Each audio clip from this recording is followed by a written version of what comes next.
Assalamualaikum warahmatullahi wabarakatuh. Kami dari kelompok 4A izinkan kami untuk menjelaskan bagaimana cara mendocking suatu senyawa dan protein target yang kita inginkan.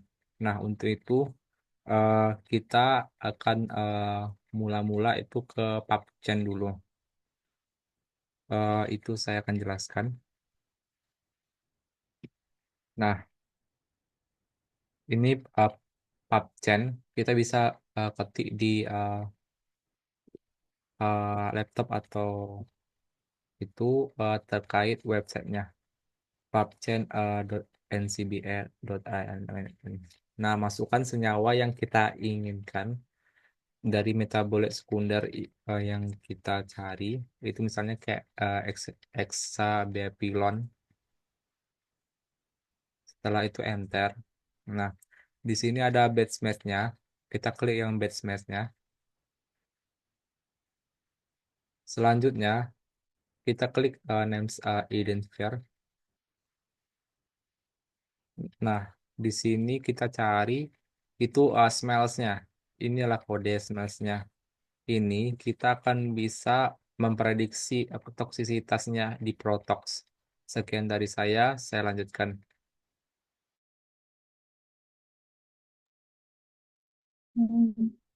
Baiklah, saya akan melanjutkan untuk pas online.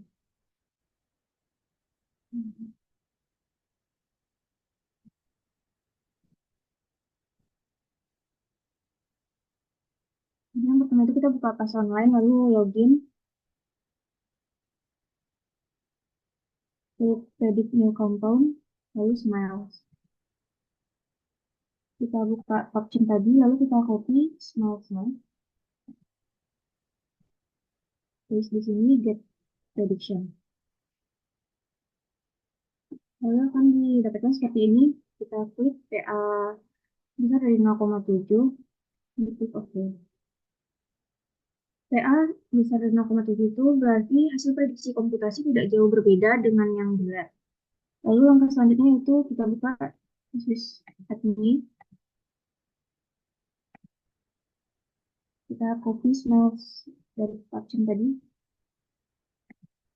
paste di sini, lalu run.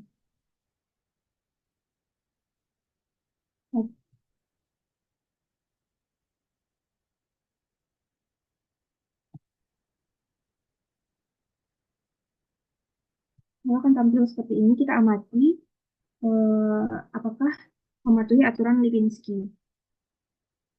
Didapatkan senyawa tersebut memenuhi aturan Lipinski dan baik dikonsumsi secara oral. Baik, dikembalikan pada moderator. Baik, terima kasih kepada Nana. Selanjutnya itu penjelasan terkait SEA dan Protox 3.0. Nah, itu akan dijelaskan oleh Hana. Kepada Hana, disilahkan. Baik, terima kasih pada moderator. Nah, selanjutnya di sini kita akan membuka SEA atau Similarity Ensemble Approach.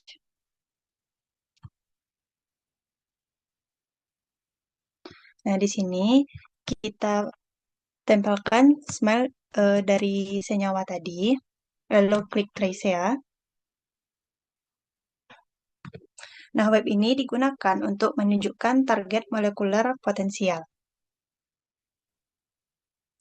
Nah, setelah itu didapatkan X-box binding protein 1 ini, max TC-nya itu 0,29. Max TC ini yang mendekati angka 1, itu menandakan adanya tingkat kecocokan antara ligan dengan reseptor senyawa. Lalu selanjutnya kita ke web Protox.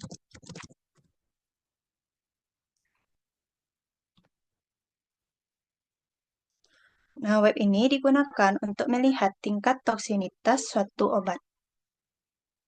Nah, di sini kita klik Tox Prediction, lalu tempelkan smile tadi.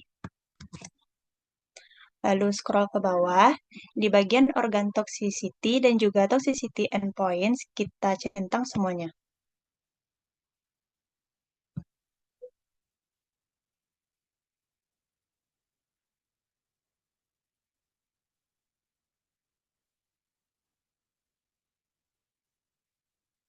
Nah, setelah itu kita klik Start Tox Prediction.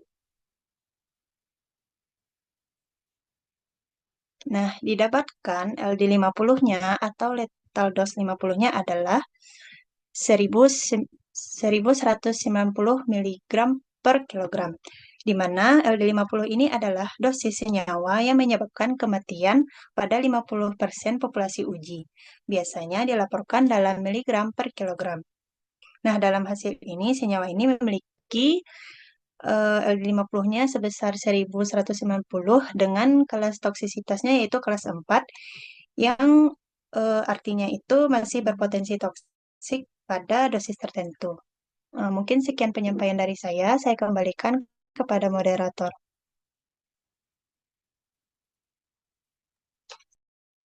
Baik, terima kasih kepada Hana. Selanjutnya itu akan menjelaskan PDB dan preparasi protein sampai disimpan. Itu akan dijelaskan oleh Cindy. Pada Cindy, disilahkan. Terima kasih sebelumnya kepada moderator. Selanjutnya langkah untuk preparasi protein, yaitu kita buka web PDB.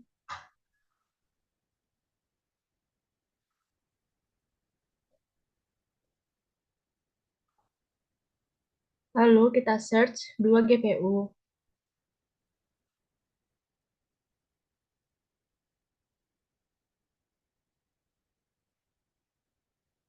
Lalu untuk mendownload, klik pada PDB format.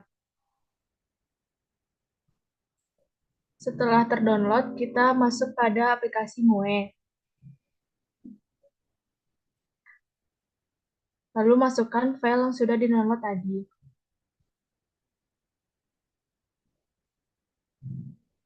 Klik water, yang berfungsi yaitu supaya spesifikasi antara ikatan ligan dan reseptor kuat, lalu klik OK. Selanjutnya, kita klik Quick Prep pada bagian kanan.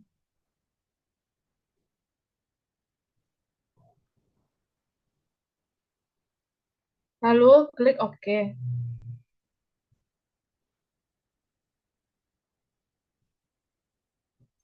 Nah, nantinya hasil preparasi selesai ditandai dengan tulisan bagian kiri akan menghilang. Klik OK. Klik SFL pada bagian atas yang berfungsi untuk melihat progresnya yang dapat kita lihat untuk menunggu sampai preparasi selesai.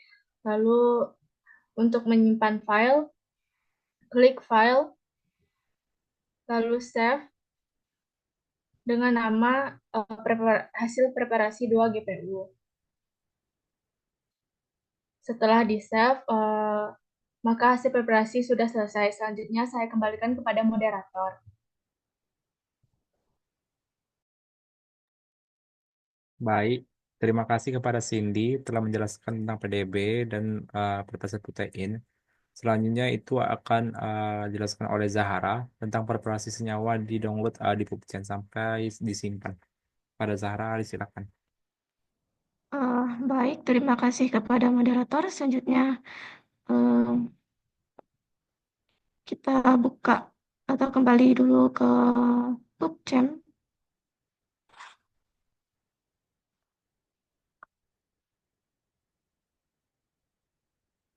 Kita klik bagian download, kemudian kita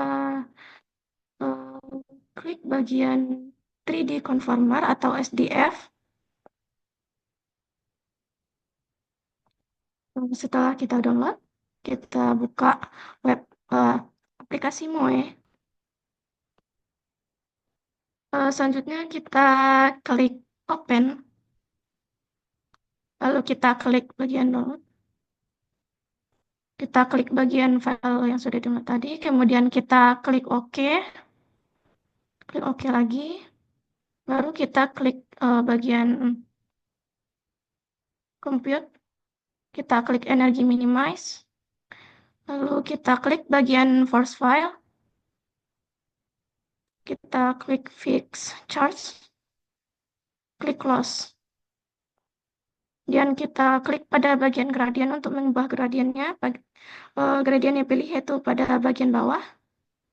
Lalu kita klik OK. Barusan dapat lihat bahwa terjadi perubahan pada senyawanya. Kita klik file untuk menyimpan. Kita klik save. Dan kita download lagi. Kemudian kita beri nama file.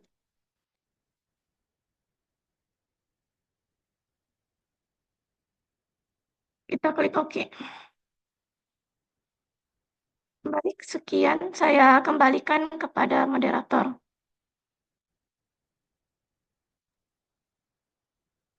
Baik, terima kasih kepada Zahra. Selanjutnya itu akan dijelaskan oleh Naya. Kepada Naya, disilakan.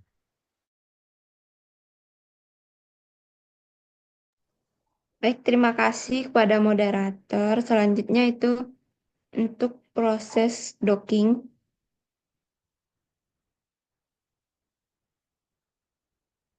Itu, ini kan.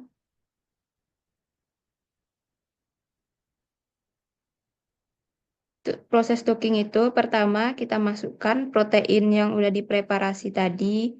Itu klik file, terus kita klik open. Kita cari senyawa yang udah dipreparasi tadi. Tuh. Mana?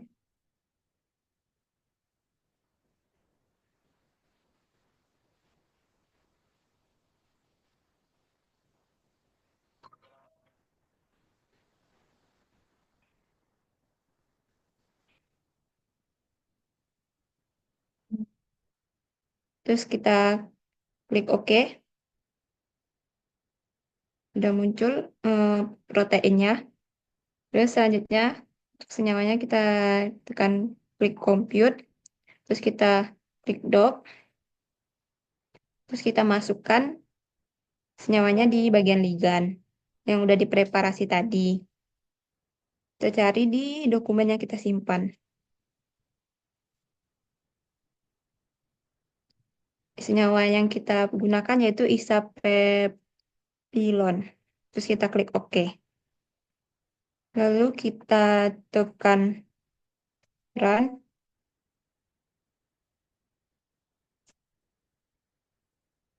Dan kita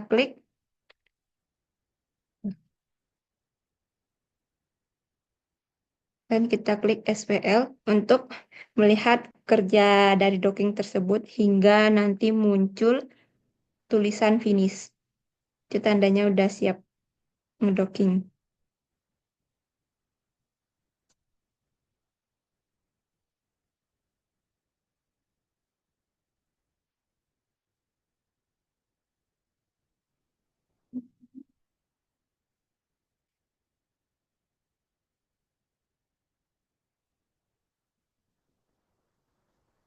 Biasanya dia sampai 30 pose.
Nah, sudah selesai. Lalu kita lihat di sini, kita tarik dan kita bisa melihat bahwa kalau di bagian mall itu merupakan rep- representasi ligan dalam format struktur molekul. Terus ada S itu merupakan skor, itu skor docking dengan nilai yang lebih negatif menunjukkan ikatan yang lebih kuat antara ligan dan reseptor. Selanjutnya itu ada RMSD refine, itu merupakan Rodman Square Deviation. Setelah penyempurnaan posisi, nilai kecil menunjukkan stabilitas keformasian, keformasi. Selanjutnya itu di sebelahnya ada Econ, yaitu energi konformasi ligan sebelum docking. Nilai yang lebih rendah menunjukkan stabilitas ligan dalam bentuk tersebut. Terus ada Diplex, yaitu energi yang dihasilkan selama proses penempatan ligan ke situs aktif reseptor. Itu ada I-score 1 dan I-score 2, itu energi yang digunakan dalam perhitungan skor untuk orientasi terbaik ligan. Itu ada Erevin, yaitu energi interaksi setelah proses penyempurnaan semakin rendah, semakin stabil kompleks yang terbentuk. Terus yang terakhir ada PLIF-RAW, yaitu data terkait interaksi farmakofor antara ligan dan reseptor. Baik, sekian dari saya kembalikan ke moderator. Baik, terima kasih kepada Naya. Itu selanjutnya akan dijelaskan oleh eh, Sakira. Kepada Sakira disilakan. Baiklah, terima kasih moderator. Selanjutnya itu kita akan melihat interaksi antara ligan dan juga reseptornya, yaitu pertama-tama buka moe dan setelah dikembalikan kembali ke struktur awalnya. Jadi ini merupakan struktur senyawa reseptor dan juga ligan yang sudah dipreparasi. Lalu selanjutnya kita tekan compute.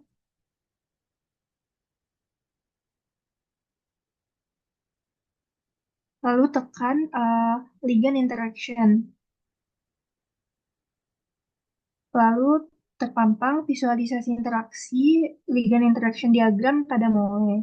Pada ligand interaction ini terdapat bulatan-bulatan yang memiliki warna berbeda-beda, di mana molekul yang berwarna hijau itu termasuk hidrogen, molekul yang berwarna ungu termasuk hidrofobik, serta yang berwarna biru merupakan reseptor dan juga ligannya. Lalu pada analisis interaksi ini terdapat ikatan hidrogen, di mana analisis residu yang berinteraksi dengan ligan melalui ikatan hidrogen. Lalu yang hidrofobik itu merupakan identifikasi interaksi antara residu dan juga ligannya yang tidak menyatu. Lalu di mana ada juga evaluasi interaksi berbasis cincin aromatik atau kation, itu merupakan cation interaction-nya. Lalu kita akan melihat di sini ini sebentar. Kita akan melihat distance atau jaraknya, di mana tekan option pada di bawah sini tekan option, terus legendnya diganti jadi 2D constant style, contact style. Lalu distance-nya di checklist semuanya.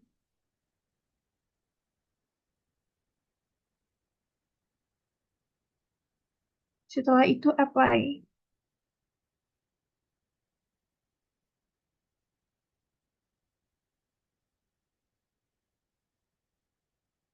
Nah, di sini kita sudah melihat jarak-jarak di antara senyawa dan reseptor dan juga ligannya, lalu didapatkan kesimpulan bahwa untuk isabepilon isabepilon atau yang termasuk reseptor isabepilon atau senyawanya penting untuk mengidentifikasi residu asam amino pada reseptor 2-GPU yang berinteraksi langsung. Misalnya jika ada residu seperti serin, tirosin, dan juga aspartat yang membentuk ikatan hidrogen, maka ini menunjukkan area yang penting pada reseptor. Lalu untuk situs aktifnya, docking memperlihatkan di mana isabepilon berikatan pada reseptor. Lalu jika isabepilon berikatan pada situs aktif, maka besar kemungkinan ligan ini menginhibisi aktivitas reseptor. Lalu, jika hasil docking menunjukkan interaksi kuat, stabil, dan juga sesuai dengan situs aktif. Jika isabipelon dapat dianggap sebagai kandidat potensial untuk memodulasi aktivitas 2GPU, hal ini bisa digunakan untuk desain obat atau sebagai dasar penelitian lebih lanjut. Sekian dari saya, dikembalikan ke moderator. Baik, terima kasih kepada Sakira. Nah, itulah pemaparan dari kelompok 4A tentang docking. Nah, semoga bermanfaat. Terima kasih dan mohon maaf atas kesalahan dan kekurangannya. Assalamualaikum warahmatullahi wabarakatuh.